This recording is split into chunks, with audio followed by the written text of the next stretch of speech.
Vous n'en avez pas un peu marre, vous, des mauvaises nouvelles? On a l'impression qu'on vit dans une dystopie permanente. On a même plus la capacité de se projeter de manière positive dans l'avenir.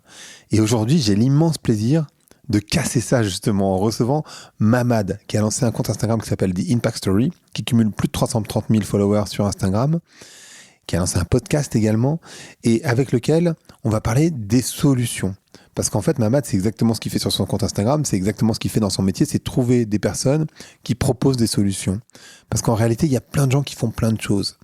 Et donc, avec Mamad, on va pas vous parler d'écologie ou de problèmes, on va vous parler de toutes les personnes qui trouvent des solutions. On va vous expliquer aussi pourquoi il faut arrêter de parler des problèmes en permanence parce que c'est insupportable.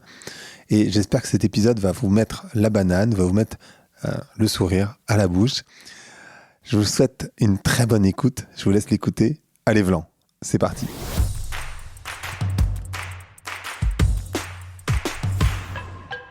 Donc, bonjour à toutes, bonjour à tous, bonjour Mahmoud. Salut, Greg. Ouais, tu peux m'appeler Greg, tout va bien. Non, j'ai un bug. Grégory, Greg, il préfère pas entre les deux. Ouais, en général, on m'appelle Greg. Ok. Comment tu te sens aujourd'hui? Écoute, je reviens de vacances, donc je me sens bien, même si j'ai pas réussi à complètement décrocher. Pas décrocher des écrans? Décrocher des écrans, décrocher du taf, décrocher des réseaux, décrocher des sollicitations, etc. C'est un vrai problème moderne. Ouais. On a tous du mal. Moi aussi, j'ai du mal, hein, franchement. En fait, c'est fou. Tu sais, je vais raconter une histoire, une vieille histoire qui date d'avant les smartphones, mais où il y avait déjà les BlackBerry et où j'étais en vacances et je voyais ce mec au bord d'une plage paradisiaque. Je pense que c'était en Thaïlande. Et il était avec son BlackBerry. Je me suis dit, mais le mec est débile. Moi, jamais j'emmènerais un ordi ou même enfin pas un smartphone parce que ça n'existait pas et j'avais pas de BlackBerry non plus. Mais enfin, le mec, il amène son boulot en vacances. Faut être complètement con pour faire ça. Et aujourd'hui, partir sans ordinateur, c'est déjà un challenge pour moi, tu vois. Je me dis, oh, waouh, je suis parti sans ordi, c'est ouf. Ouais, mais je comprends, mais surtout qu'aujourd'hui, ton téléphone est aussi devenu ton ordinateur. Bien sûr, bien sûr. Et bien sûr. qu'aujourd'hui, on peut te contacter, en fait, n'importe qui peut te contacter aujourd'hui via les réseaux ou même si tu as donné ton WhatsApp, tu vois, tu peux recevoir des messages En permanence. en permanence, quoi. Il faut qu'on régule nous-mêmes nos usages. On va pas parler de smartphone de trop.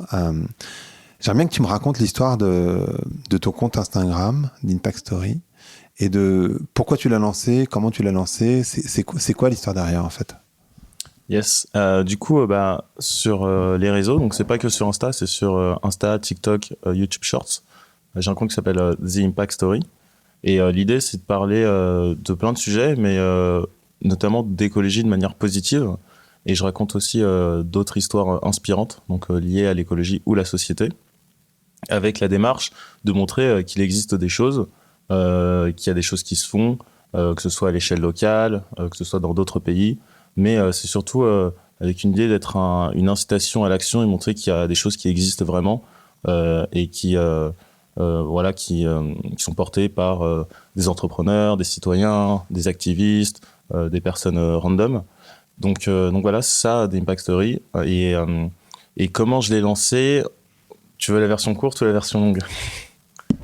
On a 1 heure, tu peux y aller.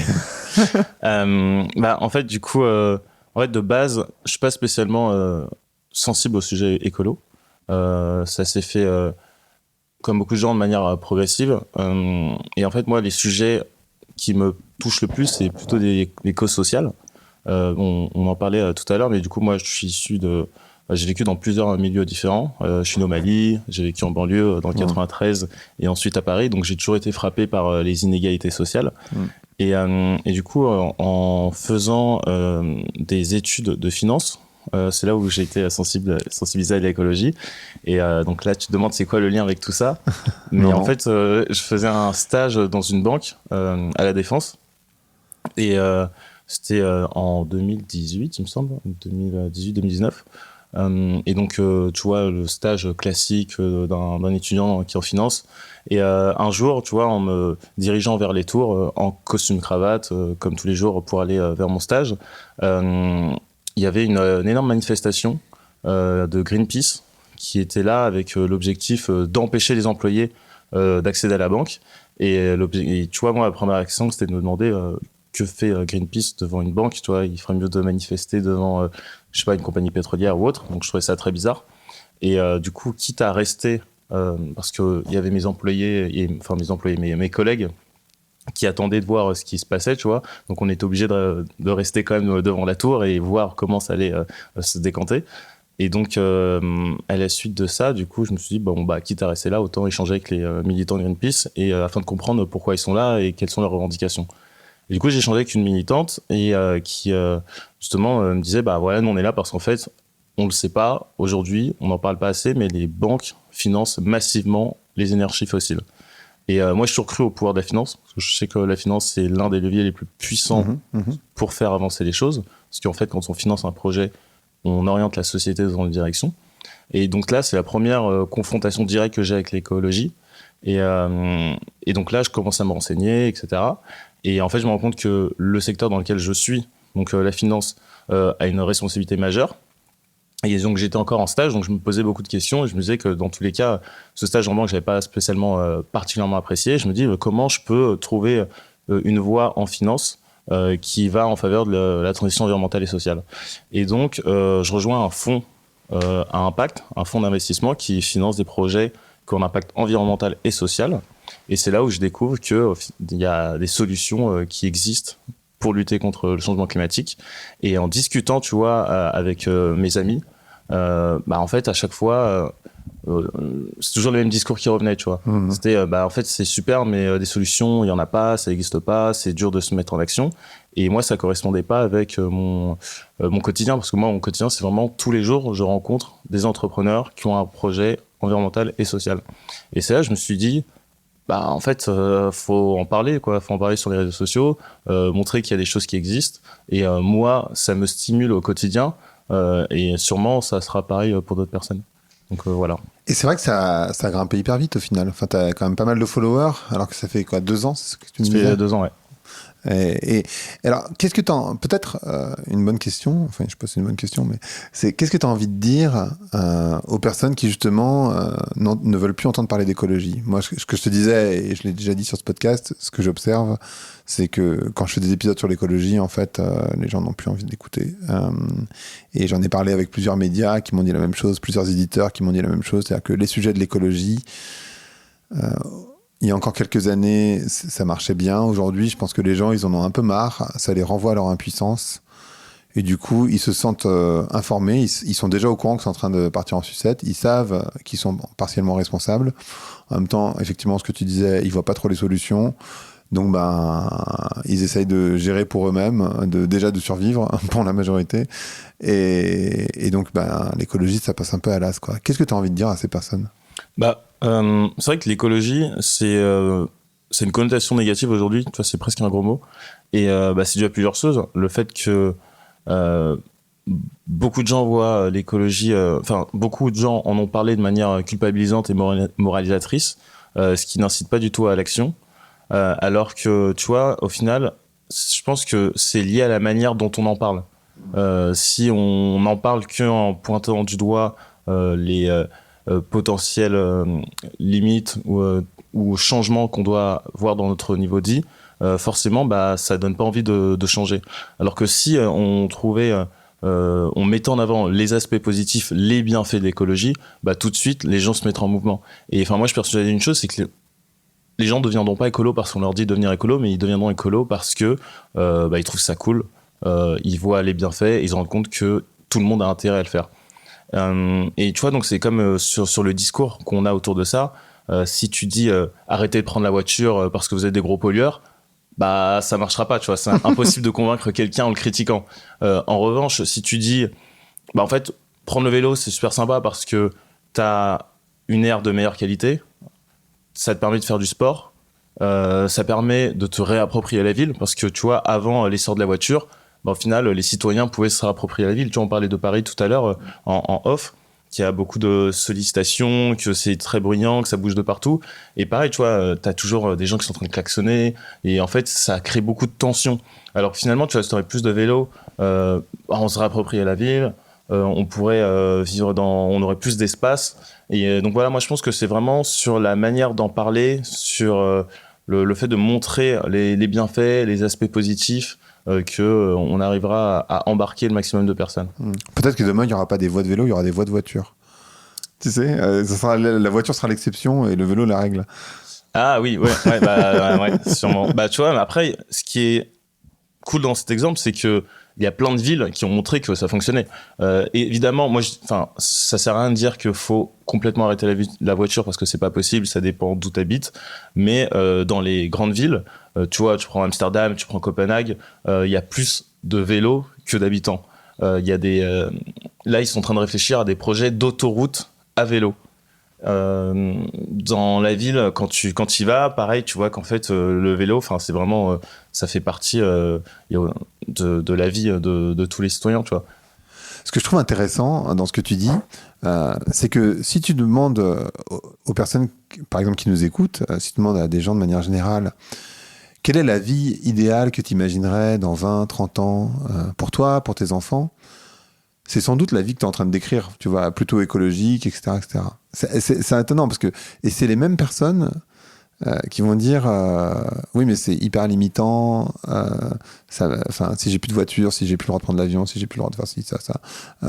Mais pourtant, pour la majorité d'entre elles, quand tu leur demandes c'est quoi la vie idéale, c'est une vie qui va plus lentement, c'est une vie dans laquelle t'as pas l'impression de courir après l'argent, après, tu vois, de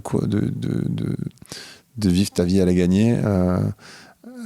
C'est plutôt ça dont les gens ont envie. Ils ont envie d'arbres, ils ont envie de nature. Enfin, j'ai l'impression, peut-être pas tous, hein, peut-être que c'est un biais que j'ai complètement, mais ça va plutôt dans le sens de ce que tu décris en réalité.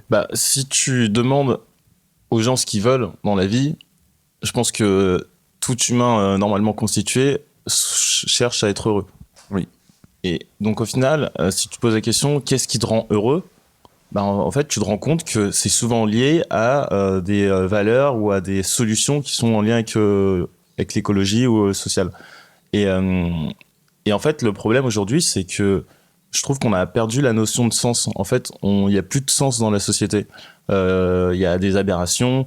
Tu vois, par exemple, aujourd'hui, on sait que l'obésité tue plus que la famine. Tu vois, tu te dis que, il y a ça, il y a le fait que il y a un tiers de la nourriture produite chaque année qui est jetée. Alors qu'il y a des gens qui meurent de faim. Alors qu'il y a des gens qui meurent de faim.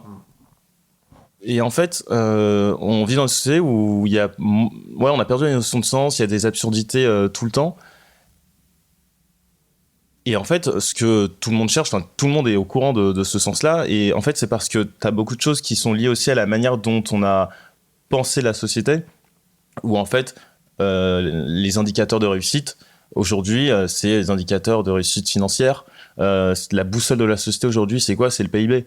Si tu regardes, PIB, croissance, profit, sont les uniques indicateurs de la société. Et de là découle tout le reste. C'est juste ça. Et si justement, on essaie de revoir ces indicateurs de réussite et ces indicateurs on les remplaçait par d'autres indicateurs comme tu vois le bien-être de la population, l'état de la biodiversité, et si on arrivait justement à changer ces boussoles de société, je pense qu'on irait justement tous vers une société plus en paix, plus heureuse, et je pense que tu vois ça vient de tout ça, quoi. C'est une décorrélation de la boussole de la société. Et alors qu'est-ce que tu réponds à tes amis quand ils te disent il n'y a pas de modèle, je vois pas comment je peux agir? Écoute, la bonne nouvelle, c'est qu'il y a plein de solutions. Et que les solutions, elles existent, elles sont identifiées. Il y a plein de chercheurs, de scientifiques qui en ont parlé, que ce soit le GIEC ou autre. Ce qu'on appelle, tu vois, tu disais qu'on cherche plus une société où les choses vont plus lentement, qu'on soit plus toujours dans cette course perpétuelle, tu vois, à consommer, il y a des agents économiques. Donc déjà, la première solution, tu vois, c'est adopter un mode de vie beaucoup plus lent, afin de pouvoir profiter des choses. Tu vois, on parle de sobriété, mais tu vois, c'est aussi une question de vocabulaire. Tu disais qu'en fait, on cherche une société plus apaisée, plus lente, on prend le temps. Pour prendre le temps, pourquoi ? Pour profiter de ses amis, de sa famille, etc. Mais en fait, tout le monde est d'accord avec ça, tu vois. Donc, t'as ça. Ensuite, t'as des solutions technologiques qui sont pas forcément l'alpha et l'oméga, parce que faut faire attention à pas tomber dans le technosolutionnisme, mais tu as des solutions technologiques qui existent. Et après, voilà, tu as plein de solutions. Et moi, justement, c'est ce que j'essaie de faire avec mon compte, montrer qu'il y a des solutions qui existent sur plein de sujets. Moi, il y a une boîte dont je parle beaucoup qui s'appelle Morpho. Morpho, ils font de la reforestation par drone. Et donc là, tu te dis, bon, c'est génial, ils replantent des arbres, mais pourquoi, tu vois? En fait, si on veut lutter contre le changement climatique, il faut, certes, beaucoup de sobriété, mais il faut aussi être capable de capter du carbone. Et aujourd'hui, les arbres sont l'un des moyens les plus efficaces pour capter le carbone. Et c'est les scientifiques qui le disent, il faut qu'on replante massivement 1 milliard d'hectares de forêt d'ici 2030. Et donc, en fait, ça veut dire qu'il faut le faire vite, il faut le faire massivement, et surtout, il faut bien le faire.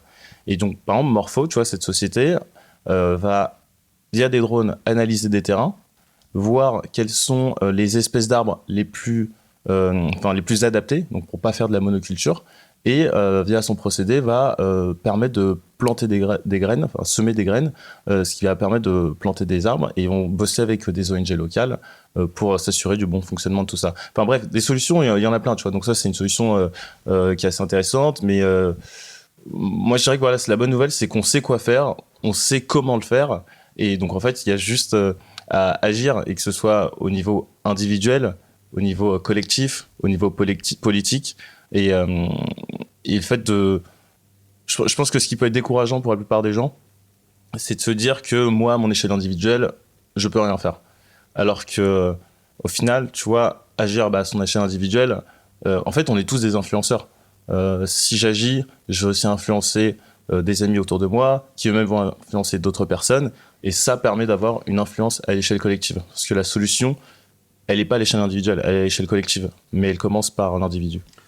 Ça veut dire quoi d'agir au niveau individuel pour toi? Tu as des exemples? Ça peut pas être juste de trier ses déchets, je veux dire. Non, évidemment. En fait, tout est une question d'ordre de grandeur.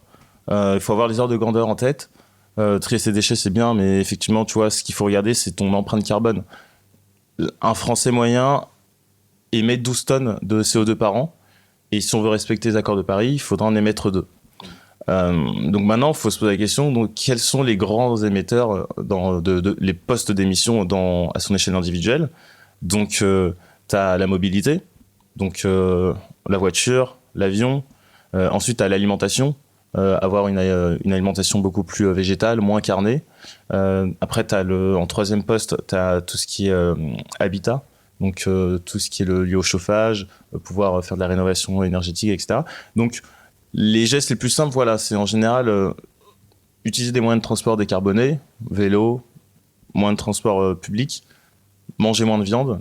Et donc voilà, donc t'as plusieurs achetés de seconde main quand ça concerne la consommation, ou quand on achète du neuf, acheter justement des produits faits de manière locale, soit en France, en Europe. Donc t'as pas mal de moyens à l'échelle individuelle. Mais t'as pas l'impression que la vie dans laquelle on vit t'invite à faire exactement le contraire? Parce que, ouais. En fait, on te demande d'aller plus vite. Les loyers, enfin, tu vois, si on prend Paris, mais ça peut être Bordeaux, Marseille ou Lyon, enfin, pour parler des grandes villes, là où il y a vraiment des gros bassins d'emploi, on va dire, les loyers deviennent intouchables. Donc, du coup, ça t'oblige à partir loin. Donc, par conséquent, t'es obligé d'être enfin, c'est pas que t'es obligé d'être motorisé, enfin, encore plus quand t'es à la campagne, mais en tout cas, ça t'oblige un peu à te motoriser. T'es crevé, donc tu vas manger beaucoup de sucre, ce qui va te donner encore plus faim, ce qui fait que tu vas manger de la viande, ce qui fait que du coup tu vas être malade, ce qui va coûter cher aussi à la société par ailleurs. Mais en fait, tu vois, toute cette société, elle marche un peu dans l'autre sens, c'est-à-dire que c'est pas hyper simple. C'est très facile à comprendre, tu vois. Je comprends tout ce que tu dis, bien sûr, mais je pense que pour les personnes qui écoutent, ils sont bien mignons tous les deux, mais concrètement, moi, la société, elle m'invite à faire complètement le contraire parce qu'en fait, elle marche dans l'autre sens. Ouais, tu sais, c'est ce qu'on. Enfin, je te suis complètement là-dessus. Et tu vois, quand tu te balades à Paris, en fait, t'as constamment de la pub. T'as de la pub, tu vois, même sur les monuments. Moi, je fais souvent, je travaille pas loin d'Opéra. Sur l'Opéra, en fait, t'as une énorme affiche publicitaire qui change chaque mois. Pour venir ici, je suis passé par Trinité Descendor, une grande église. Pareil, il y a une énorme affiche de pub pour une marque de lunettes de soleil. T'en as donc sur les bâtiments, t'en as dans le bus, dans le métro, sur ton téléphone, quand tu vas sur les réseaux sociaux, et même aux toilettes. En fait, dans certains restos, t'as de la pub aux toilettes. Donc, c'est tout le paradoxe, c'est qu'aujourd'hui, on est constamment sollicité, mais je pense pas que c'est quelque chose que les gens désirent. Je pense que on le voit bien. Enfin, le fait d'être sur-sollicité, bah, on se rend compte que ça a un impact sur notre manière d'être, sur notre manière de penser. Donc, déjà, la bonne nouvelle, c'est que la plupart des gens ne souhaitent pas toute cette stimulation. La deuxième, c'est que ce que je disais tout à l'heure, c'est que si on se concentre sur... En fait, il faut pas chercher à être écolo, il faut chercher, tu vois, à être en paix avec soi-même, tu vois, et faut chercher à être heureux. En fait, il faut juste changer le discours derrière, sans dire soyez écolo, soyez écolo. Non, en fait, ce que vous voulez, c'est être bien, être heureux. Et donc, si c'est ce que vous cherchez, en fait, il y a des solutions. Et parmi ces solutions, tu vois, en fait, la viande. Typiquement, la viande, aujourd'hui, on dit faut diminuer sa consommation de viande. Enfin, certains disent qu'il faut arrêter. Moi, je crois pas qu'il faut arrêter de manger de la viande. Moi, je pense qu'il faut vraiment diminuer parce qu'il vaut mieux des millions de personnes qui diminuent leur consommation de viande que quelques écolos convaincus qui arrêtent leur viande. Enfin, qui arrêtent de manger de la viande. Donc, typiquement, c'est prouvé scientifiquement que manger trop de viande, ça a un impact sur la santé. En fait, tu vois, à partir de ça, tout le monde, jusqu'à preuve du contraire, souhaite être en bonne santé. Donc, c'est aussi une question vraiment de narrative, de récit, en fait. Je pense que c'est vraiment la clé, en tout cas, c'est le récit, et c'est de se concentrer, tu vois, sur ces aspects positifs qu'il y a derrière tout ce dont on parle aujourd'hui. C'est vraiment la manière dont on en parle aujourd'hui qui fait défaut aux écolos. Et peut-être aussi ne pas avoir peur du chaos. Je vais te prendre un exemple parce que je trouve que j'ai entendu il n'y a pas très longtemps, ça vient pas de moi. Quelqu'un qui m'a posé une question, quel bruit fait une nature en bonne santé? Un écosystème en bonne santé. Ah, le bruit des oiseaux. Ça fait beaucoup de bruit. Ça fait beaucoup de bruit. Quel bruit fait un champ linéaire, c'est-à-dire où on plante plein de trucs de manière linéaire?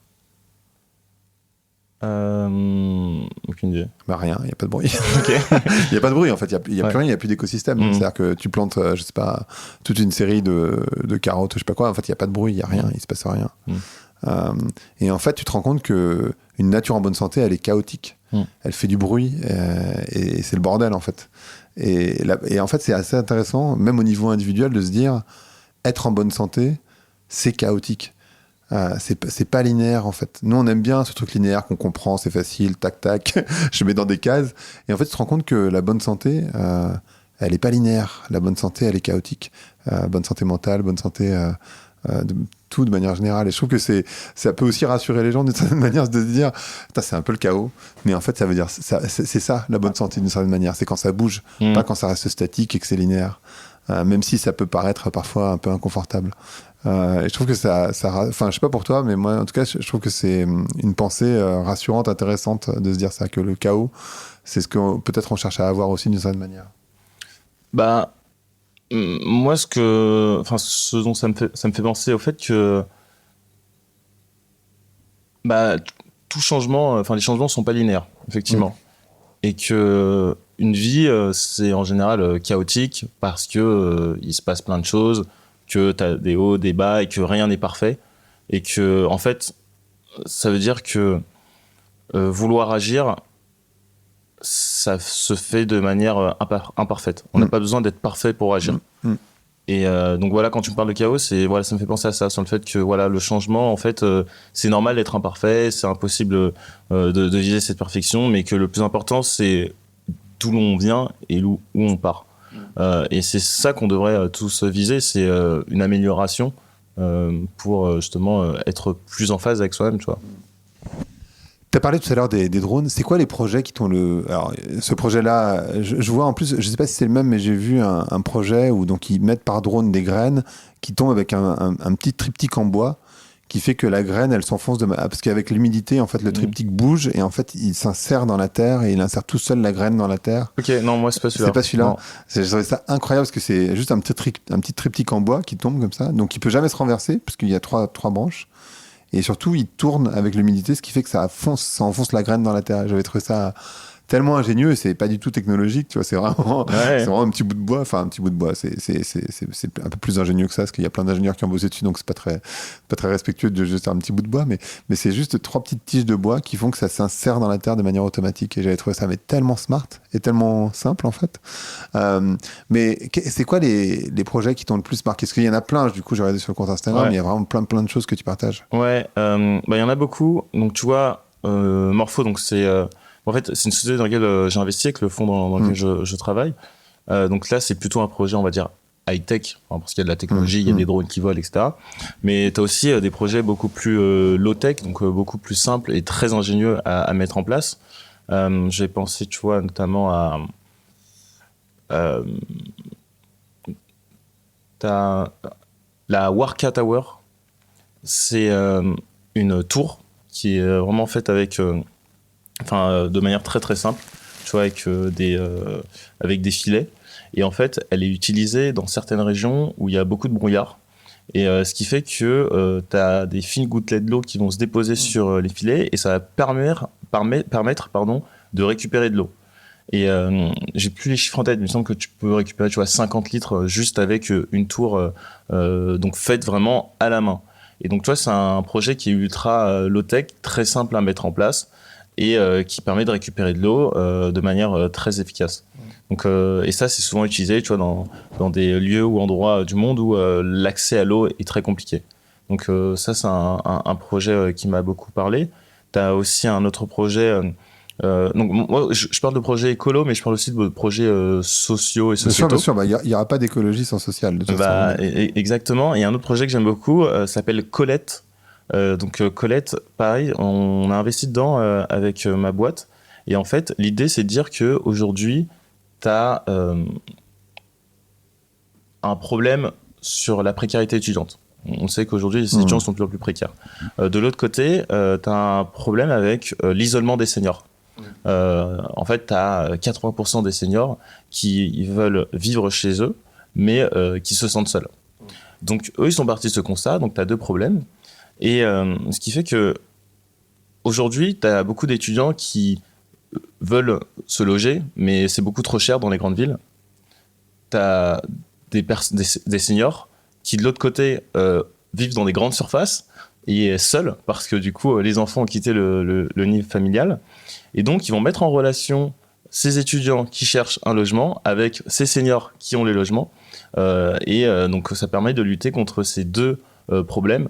Et donc, l'étudiant paye un loyer qui est beaucoup moins cher que ce qu'il trouverait de manière traditionnelle. Et le senior trouve justement de la compagnie. Et ça permet de créer du lien intergénérationnel entre justement ces 2 personnes. Donc voilà, tu vois, ça c'est un projet, pareil, c'est pas dur à mettre en place, il suffit juste d'avoir un site internet et tu permets de lutter contre 2 problématiques sociales, l'isolement des seniors et la précarité étudiante. Voilà, après des projets j'en ai plein, donc je pourrais continuer des heures. Ouais, mais c'est ça qui est passionnant, c'est de se rendre compte. En fait, il y a une chose que je trouve assez intéressante, un constat.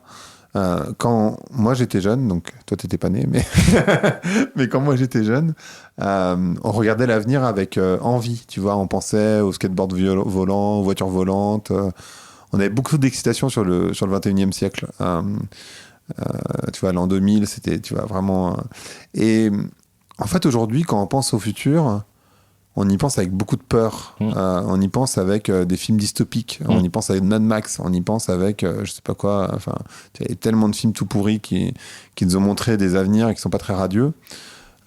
Comment on fait pour... Parce qu'en fait, tu disais ça, c'est une histoire de récit, évidemment.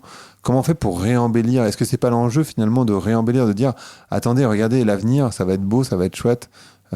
Promis, il y a plein de choses qui sont en train de se passer, en fait.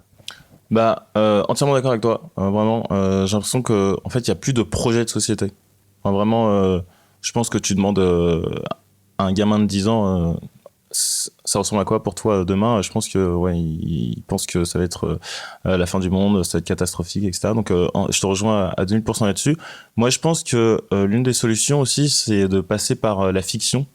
Tu vois, que ce soit donc par des œuvres littéraires, par les films.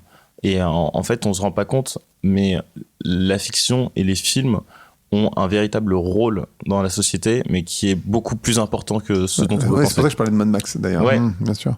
Et tu vois, donc si tu parles des films, enfin, pour donner un exemple, il y a la série 24 heures chrono qui a eu une influence sur l'élection américaine et qui aurait permis, ou en tout cas qui aurait fortement contribué à l'élection de Barack Obama.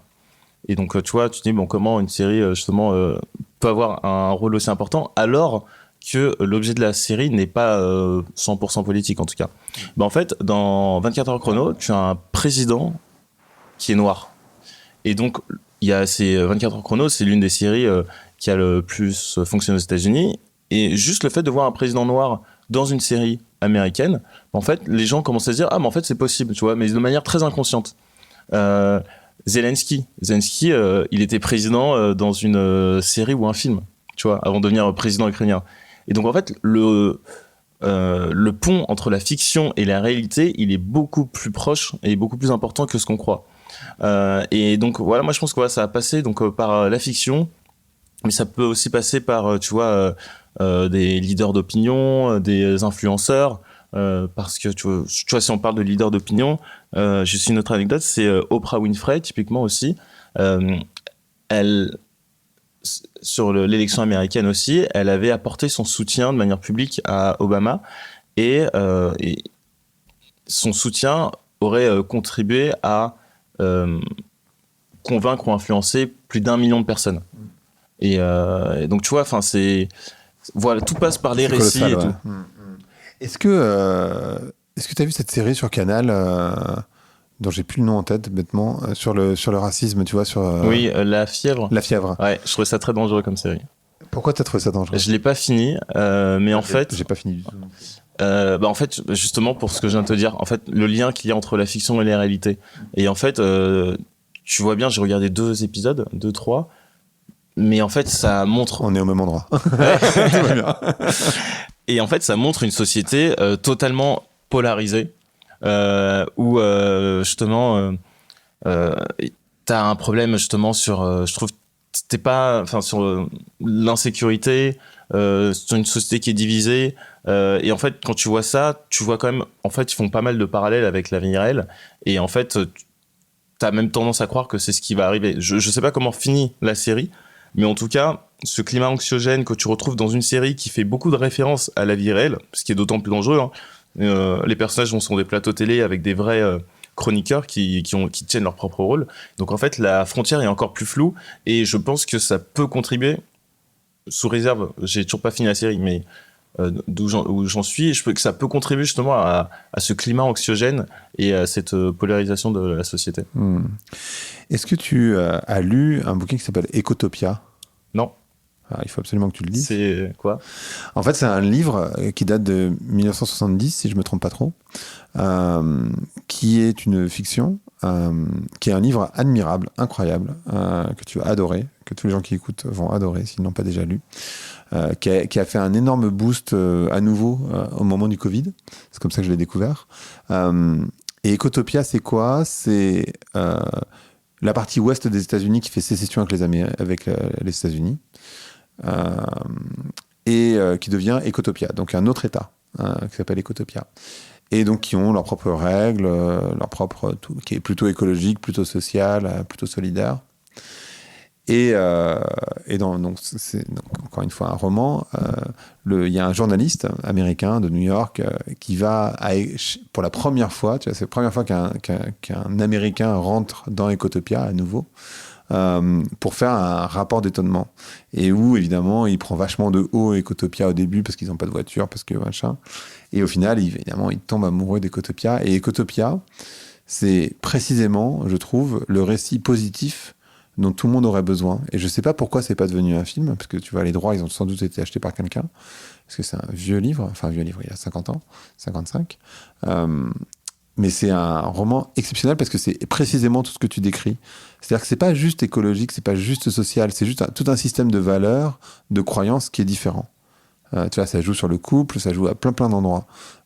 Et c'est passionnant, c'est pas très gros, c'est peut-être même pas 200 pages, je crois, 150-200 pages. Et c'est juste génial, en fait. Donc, non, mais carrément, on a besoin de ce genre de choses. Entièrement d'accord. Moi, je pense que, tu vois, un des derniers films aussi qui a réussi à remettre des valeurs environnementales sans forcément, tu vois, se vendre comme tel, tu vois, c'est Avatar. Je suis complètement d'accord. Vraiment, c'est un film grand public, un blockbuster qui a touché des millions de personnes et qui met en avant les valeurs d'environnement, de bien-être, d'être en communion avec la nature. Et pareil, tu vois, t'arrives à faire passer un message autour de ça sans que ce soit marketé comme tel, tu vois. À aucun moment, Avatar se vend comme un film environnemental, tu vois. Je suis pas sûr. En tout cas, tu vas pas le voir en te disant tu vas voir un film à grand spectacle et tu te dis pas ah putain, je suis écolo parce que je suis allé voir Avatar. Ouais. Je pense qu'à aucun moment tu te dis ça, Ouais. où il y a que les écolos qui vont voir Avatar. Parce que effectivement, je pense que et tu vois, on me faisait la référence du film de Cyril Dion, comment ça s'appelle, que j'ai beaucoup apprécié par ailleurs. Mais je me dis, enfin moi quand je l'ai regardé, je me suis dit bah les mecs deviennent agriculteurs, tu vois, c'est super pour eux, mais c'est pas du tout ma vie en fait. Enfin donc en fait, je me projette pas, c'est pas un rôle modèle pour moi. Tu vois, je te parlais tout à l'heure de ce triangle, ça me donne aucune permission parce que je me projette pas à l'intérieur de ça. Avatar, c'est pas que je me projette pas, mais en fait, Avatar, c'est encore au-dessus, c'est un système de valeurs différent, de connexion à la nature, le fait qu'ils se connectent avec avec les plantes, mais aussi avec les animaux là sur lesquels ils montent, je sais pas comment appeler ça. mais oui, c'est beaucoup plus. Enfin, j'ai l'impression que ça a plus d'impact d'une certaine manière. Je sais pas si ça a plus d'impact, tout est nécessaire, mais qu'un film qui serait purement militant en réalité. En fait, mais je pense qu'il faut absolument pas faire un film militant ou des œuvres militantes. Je pense que c'est important pour toucher certaines personnes, mais si on veut toucher la masse, il faut forcément en parler de manière indirecte. Et ça, tu vois, je pense que ça fait vraiment la différence. J'avais reçu Lucie Lucas, qui est une actrice, sur mon podcast, et elle disait que, tu vois, dans sa série qui s'appelle Clem, je sais pas si tu connais. Non. Ok. Bah, en fait, c'est. Enfin, je vois qui est Lucie Lucas, mais. Mais c'est une énorme série tu vois, qui dure depuis 10 ans sur TF1, avec des audiences considérables. Et elle disait que, tu vois, donc elle est vachement engagée, mais dans la série se revendique pas du tout comme telle et n'a pas été pensée pour ça. Mais elle donne son mot, tu vois, sur la direction et elle dit, bah voilà, moi j'aimerais que, tu vois, à aucun moment ou le moins possible, on voit quelqu'un avec une bouteille d'eau, tu vois. Que quand on voit quelqu'un se déplacer, il utilise au maximum le vélo. Et ça, en fait, je trouve que, tu vois, faire passer des messages comme ça de manière indirecte, c'est assez puissant et c'est ce qu'il faudrait faire. Je suis totalement d'accord. C'est comme tu vois, j'avais cette discussion avec une marque de cosmétiques où il me disait on n'arrive pas à vendre les savons solides. C'est-à-dire que personne ne veut les acheter, les savons solides. On sait le faire parce que c'est historique, mais le truc, c'est qu'on a tous eu des savons solides quand on était petit, qu'on a eu une mauvaise expérience avec les savons solides de manière assez générale, et que les savons liquides, c'est plutôt une bonne expérience, c'est-à-dire que ça sent bon, c'est agréable, c'est mousseux, ça colle, enfin, tu vois, ça tape pas la peau rêche derrière, etc. Alors que les imaginaires qu'on a, nous, quand même, enfin, c'est pas des imaginaires, c'est des expériences, donc c'est du vécu, des expériences empiriques du savon solide, c'est pas génial, c'est pas jojo, quoi. Mais le problème, évidemment, des savons liquides, c'est que c'est 98% d'eau, quoi, en gros, qu'on transporte d'un bout du monde à l'autre, ou dans un pays ou dans un continent, mais enfin, c'est beaucoup d'eau qu'on transporte au final. Et je leur disais, mais à quel moment on voit Brad Pitt, je sais pas qui, enfin, tu vois, des références d'acteurs XY dans des films américains, dans des films français, se laver avec des savons solides et pas d'un savon liquide? À quel moment l'emphase elle est mise à cet endroit? Et je suis d'accord avec toi, c'est juste c'est des imaginaires que tu projettes. Et c'est complètement, c'est succinct, c'est anodin, mais en fait, c'est un rôle essentiel. On s'en rend pas nécessairement compte, en fait, c'est complètement. Ouais, c'est vraiment, ouais, c'est fait de manière implicite, quoi. Mais tu vois, donc t'as parlé de Brad Pitt, t'as les acteurs, mais t'as aussi les influenceurs. Tu vois, les influenceurs, aujourd'hui, enfin, la création de contenu, c'est une économie qui représente plus de 20 milliards de dollars dernièrement, enfin en 2023, il me semble. Et en fait, les influenceurs, aujourd'hui, ont aussi un rôle social et sociétal à jouer parce que, je sais pas si tu connais le principe de relation parasociale. Non, dis-moi. C'est que, en fait, tu peux suivre un influenceur de manière quotidienne et de telle sorte à ce qu'à un moment, tu sens un lien avec lui et que tu puisses même considérer que c'est un peu ton pote, tu vois. Plein de fois, tu peux entendre « Ah, mais j'ai l'impression qu'on se connaît déjà », alors ça, qu'en fait, tu sûr. connais pas, tu vois. Et c'est ça, la relation parasociale. Donc, c'est une relation qui va dans un sens et pas dans l'autre. Et en fait, tu vois, t'as même des études qui montrent que sur les jeunes, t'as une portion significative des jeunes qui ont déjà acheté un produit ou découvert un produit suite à la recommandation d'un influenceur. Et souvent, t'as 40% des jeunes qui croient plus en influenceur qu'en la publicité. Donc tu vois, c'est assez énorme. Et tout ça pour dire que quand t'as de l'influence ou autre, bah, tu peux aussi l'utiliser justement pour montrer ces nouveaux modes de vie sans forcément derrière rappeler que oui, ça sert à ça, ça sert à ça. Si t'es, par exemple, tu fais des stories en train, tu vois, moi je trouve que par exemple, le train, ça commence à devenir cool.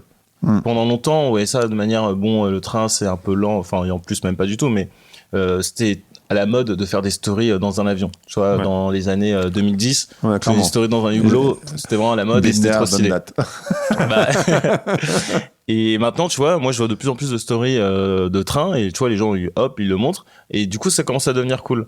Et voilà, donc c'est vraiment une fois de plus une question d'imaginaire, utiliser des acteurs, des influenceurs, des leaders d'opinion ou autres, qui ont un rôle vraiment très important et une influence considérable. Ouais, c'est ce qu'ont fait Charlotte Lemay, Victoire Sato et Bon Pote, où ils sont partis en train jusque pour voir les aurores boréales.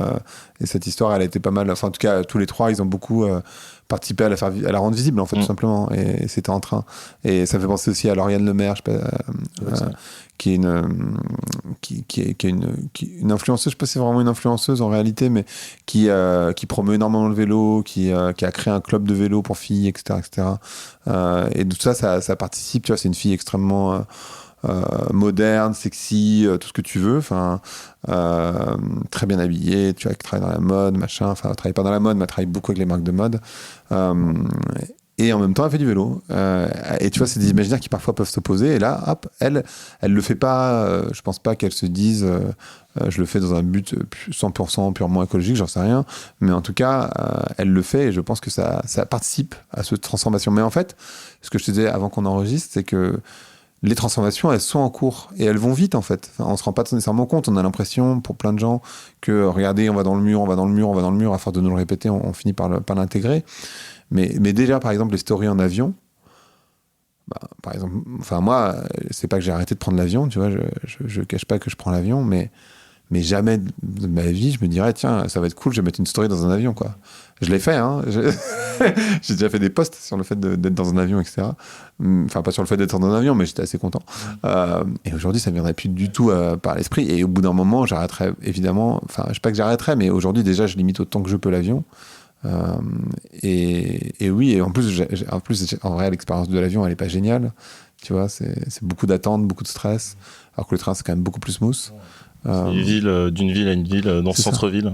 Et tu vas à la vitesse, tu vois, bon, ça va vite le train, enfin ça dépend où, mais ça peut aller très vite. Mais tu as le temps de travailler, tu as le temps de faire des choses, tu peux éventuellement faire des rencontres potentiellement, et c'est beaucoup plus agréable. Enfin, tu vois, et donc c'est en train déjà de changer. Donc c'est cet exemple-là, je pense que l'exemple que tu prenais sur la viande, alors je connais pas les chiffres, donc je vais pas dire n'importe quoi, mais j'ai l'impression que pour une bonne portion de la population, ça a déjà pas mal bougé, la consommation de viande. Moi, c'est sûr que j'ai grandi dans une famille où si t'avais pas de viande à un repas, t'avais pas mangé.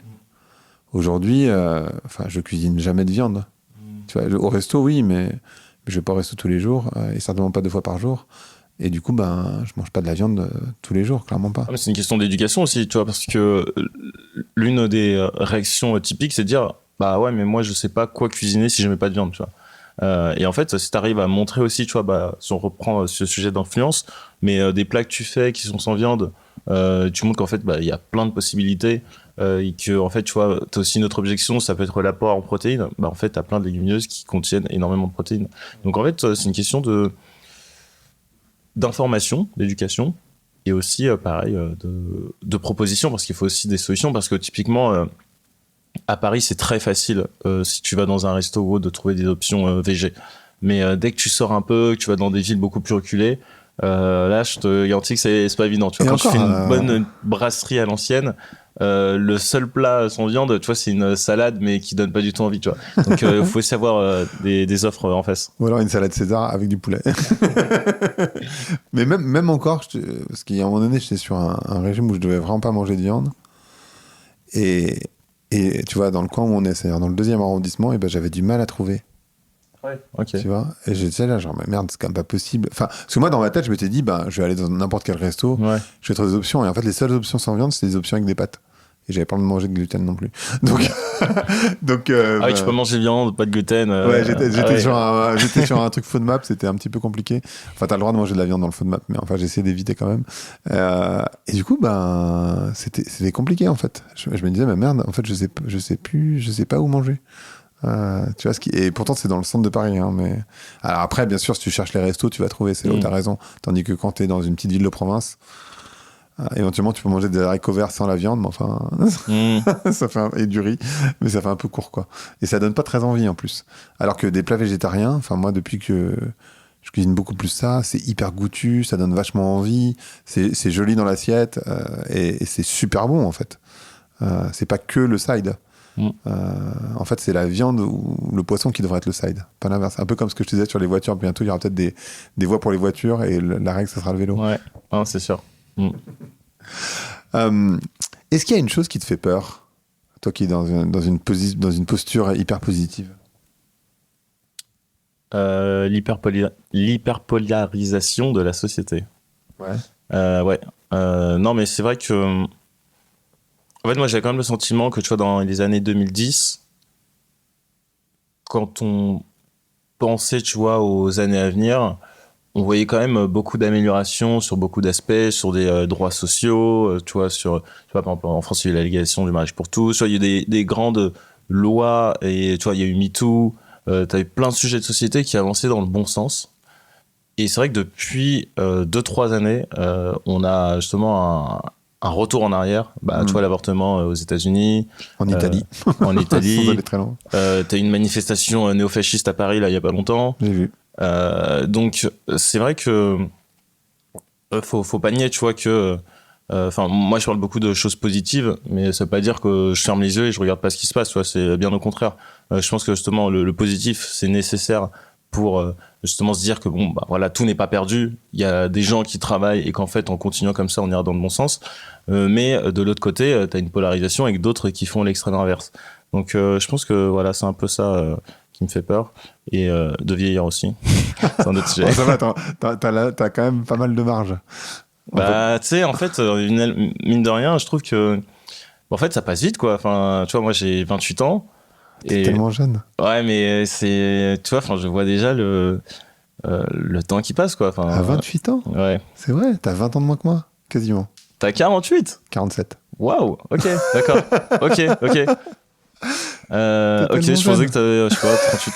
Bah, écoute, non, mais en fait, ça va vite. Je trouve qu'à partir du moment où t'as plus de 25 ans, bah... Je sais pas, que tu vois, tout s'accélère beaucoup plus vite, qu'en fait les années passent plus vite à partir de ce moment-là. Et après, ouais, tu vois même, faut que tu fasses beaucoup plus attention à toi, à ton sommeil, à tout ça, alors qu'avant, t'étais un peu une pile électrique assez invincible. Et donc, je trouve que le corps, en tout cas, à partir de 25 ans, tu commences à voir voilà, faut faire très attention, quoi. Je pense que, alors si ça peut te rassurer, parce que là tu le vois pas parce que t'es trop jeune. Je pense. Conseil d'ancien. Pas d'ancien, mais c'est que moi, à ton âge, je faisais exactement ce que tu décris, c'est-à-dire je faisais énormément la fête, je buvais beaucoup, enfin pas beaucoup d'alcool, j'ai jamais bu beaucoup d'alcool, mais je buvais de l'alcool, machin, je faisais pas trop attention, et mon corps me demandait pas du tout quoi que ce soit. C'est en fait ce dont tu te rends pas compte, peut-être, c'est que c'est un mouvement de société qui te dit fais attention à ta santé, fais attention à ton sommeil, et je dis pas, c'est hyper important. Mais c'est pas lié à ton âge, c'est juste que c'est la société c'est les valeurs de société qui sont en train de bouger. En fait, donc, et moi je trouve ça génial. Ce que je trouve génial aussi, de manière assez incroyable, c'est de voir des personnes de ton âge, par exemple, qui s'intéressent à la spiritualité, qui lisent des bouquins, qui réfléchissent vachement sur le monde. Et parfois je me dis, waouh, c'est incroyable, à son âge, ils sont déjà là, alors que moi, à 29 ans ou 28 ans, j'étais tellement loin, mais alors tellement loin de ces sujets. Mais c'est parce que, à mon époque, oui, 20 ans d'écart, c'est quasiment une époque d'écart. En fait, c'était juste pas du tout le sujet, quoi. Tu vois, dans les années 2000, enfin, au début des années 2000, c'était juste pas le sujet. En fait, le sujet, on était encore dans cet imaginaire de la réussite individuelle, il faut que je batte, il faut que j'accumule. Et en fait, est-ce que tu es l'exemple parfait pour montrer qu'en fait, tu vois, quand je disais tout à l'heure, ça va vachement vite. En fait, c'est exactement ce que tu es en train de décrire. Quand tu dis, je me sens vieux, il faut faire attention. Et je sais pas, on n'a pas parlé de spiritualité, mais j'imagine que tu vois, peut-être été voir quelqu'un, déjà un psychologue ou autre, ou tu as déjà lu des bouquins sur ces sujets, ce qui fait que tu as déjà une forme de maturité qui est beaucoup plus importante que moi, ce que j'avais à ton âge. En fait, c'est ça le système de valeurs qui est en train de changer. Et donc, c'est pas que tu deviens vieux, c'est juste que t'es au courant et que t'es dans ton époque, finalement. Mais t'es vraiment très jeune. C'est pas un conseil d'ancien, c'est plutôt un regard anthropologique sur l'époque et sur lequel j'arrive à prendre du recul parce que j'ai un tout peu plus d'avance que toi, on va dire. Non, mais t'as sûrement raison. Moi, je me dis aussi, tu vois, que tu vois, je rencontre beaucoup de gens et ça m'arrive plusieurs fois même de me dire que waouh, il n'a que 20 ans et il est aussi mature sur ces sujets. Et moi, j'étais pas du tout mature sur ces sujets à 20 ans. Ça va vachement vite. Et donc, en fait, c'est une question, t'as raison d'époque aussi parce que justement, sur plein de sujets, on est plus éduqués. Tu vois, rien que ça, c'est hyper positif de se dire, en fait, la conscience du monde, même si les jeunes votent extrême droite, etc., je suis au courant de tout ça, évidemment, mais en fait, la conscience du monde, la conscience de son corps, le changement de rapport au travail, le fait de vouloir faire de sa vie une œuvre d'art et plus d'être dans la valeur travail absolument, de sortir de l'accumulation, de se dire, mais en fait... Santé mentale aussi. Ouais, santé mentale, etc. En fait, ça a vachement bougé extrêmement vite. Et en fait, quand les gens se disent c'est désespéré, ça va être Mad Max, etc., bah non. Parce qu'en fait, quand tu vois la vitesse à laquelle ça change, quand tu vois, toi, tu dis en 8 ans, moi, je dis en 20 ans. Enfin, tu vois, moi, l'expérience que j'ai entre nous deux, c'est 20 ans, 19. Toi, tu parles j'allais dire de gamins de 20 ans, mais de jeunes de 20 ans. Tu vois, 8 ans, et tu vois déjà la différence. En fait, ça bouge hyper vite. Hyper vite. Et c'est normal qu'ils soient aussi matures, parce qu'en fait, ils vivent dans la même époque que toi et que moi. Et moi, en fait, je suis dans les mêmes questionnements que toi. Et la personne de 20 ans, elle est dans les mêmes questionnements que nous deux, tout simplement parce que notre époque nous entraîne dans ces questionnements. En fait, elle est en train de bouger, l'époque. Et donc, les valeurs et les croyances sont en train de bouger aussi. Mais je pense que c'est aussi un accès à l'information qui permet de se poser aussi toutes ces questions, justement avec les réseaux sociaux, avec tous les mouvements de société qu'on a vus récemment, et ouais, qui permet sûrement une certaine forme de maturité, enfin plus rapidement en tout cas.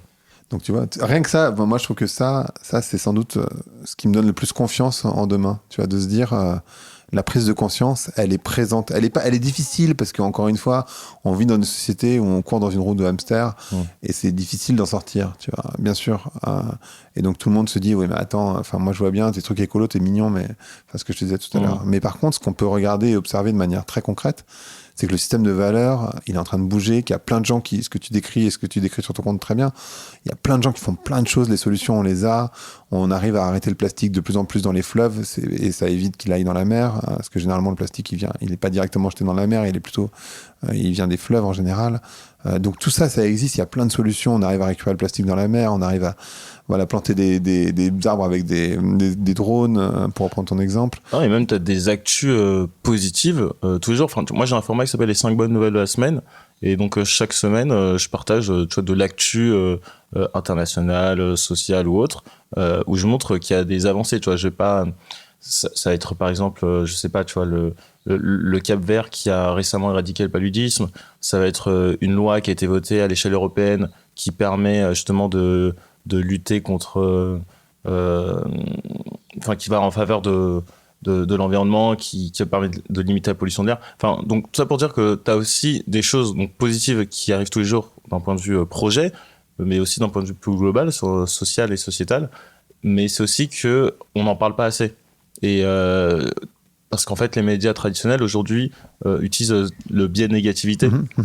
Et donc en fait, quand tu ouvres la presse, quand tu vas sur les réseaux sociaux ou autres, en fait, t'as envie de te tirer une balle parce que c'est clair. On montre que les sujets catastrophiques, qui font polémique, qui font peur, parce qu'en fait, c'est ce qui vend le plus, ce qui attire plus l'attention, et donc ça crée rapidement le sentiment, ça crée de l'anxiété, alors que c'est pas forcément, tu vois, ce que tout le monde vit au quotidien, et le fait de parler de ce qui va bien aussi, c'est tout aussi essentiel pour qu'on ait une société consciente, mais qui ait aussi envie de se bouger, parce que tu vois, quand tu as l'impression que tout va mal, tu te dis, en fait... qu'est-ce que je vais faire, quoi. C'est perdu pour perdu, autant continuer à cramer, quoi. Exactement. Donc les médias aussi on parlait du rôle de l'influence des acteurs, des œuvres fictionnelles, mais les médias ont, selon moi, l'un des rôles les plus importants dans la société. Tu vois, je parlais de la finance et les médias, mais après, bon, tu vois, t'as le politique, les associations Bien aussi. sûr, tout le monde a un rôle. Hein, mais... Tout le monde a un rôle, mais les médias aujourd'hui, je pense qu'ils ont le rôle le plus important à l'époque actuelle. Et ensuite, ils contribuent à la polarisation de la société, les médias. Parfait. Merci beaucoup, Ahmad. Trop bien. Le podcast s'appelle Vlan, donc je dois savoir à quoi tu veux ouvrir et où claquer la porte. Ouvrir la porte, du coup, à un projet de société. Tu disais tout à l'heure que dans les années 2000, les jeunes, justement, quand tu leur demandais ce qu'ils voulaient faire plus tard, comment ils voyaient le futur, bah, ils avaient des étoiles plein les yeux, ils voyaient des soucoupes, des voitures volantes, j'en sais rien, tu vois, les nouvelles technologies. Alors qu'aujourd'hui, c'est tout l'inverse. On pense justement à climat, on pense recul de beaucoup de droits, on pense à la guerre, parce qu'il y a aussi la guerre. Et donc, en fait, j'ouvre la porte à une société où on imagine de nouveaux récits, on imagine un nouveau projet de société qui a envie d'embarquer tout le monde. Tu vois, on dit la direction c'est ça, en fait finalement ce qu'on veut c'est quoi ? Une société plus heureuse, on veut une société où on respire un air de meilleure qualité, qu'on mange bien des aliments bio ou des aliments sans pesticides, on cherche à avoir une vie plus ralentie, sortir de cette roue de hamster.